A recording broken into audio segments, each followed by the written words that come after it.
Sa likod ng bawat proyekto, bawat pangarap na naitayo at bawat milestone na naabot namin sa Dream Archon, may mga taong naging bahagi ng aming journey. Ngayong araw, narito tayo sa Alon Integrated School sa Paquibato District, Davao City. Isang paaralan para sa ating mga indigenous peoples o IP learners, kung saan buong pusong nagtuturo ang aking kapatid. Nagdala kami ng school supplies, mga pangangailangan sa classroom at mga pintura na makakatulong sa kanilang learning environment. Sa totoo lang, hindi kami sanay na i-post ang mga ganitong bagay. Mas gusto naming tahimik na magbigay. Pero ngayon, nais naming ibahagi ito hindi para ipakita kung ano ang naibigay namin, kundi para ipakita kung sino ang dahilan kung bakit kami nakakapagbigay. Kayo po iyon. Sa bawat like, share, comment, referral at sa bawat client na nagtitiwala sa Dream Archon para maging katuwang sa kanilang mga proyekto, kayo ang naging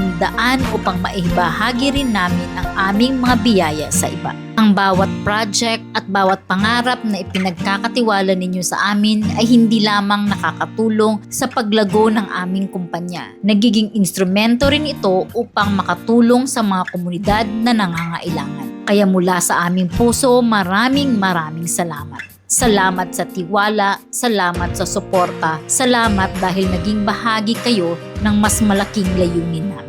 Naniniwala kami na ang tunay na tagumpay ay hindi lamang nasusukat sa dami ng proyektong na itatayo, kundi sa dami ng buhay na natutulungan habang tayo ay umangat. Ito ay simpleng paalala na kapag tayo ay pinagpapala, mas lalo tayong dapat maging pagpapala sa iba. Mula sa buong pamilya ng Dream Archon at Architect Riza, maraming salamat. Sama-sama nating ipagpatuloy ang pagbuo ng mga pangarap, paghubog ng mga komunidad at pagbibigay ng pag-asa. Design with heart, build with purpose. At sa bawat pangarap na naitayo natin, may panibagong pangarap tayong natutulungang mabuo.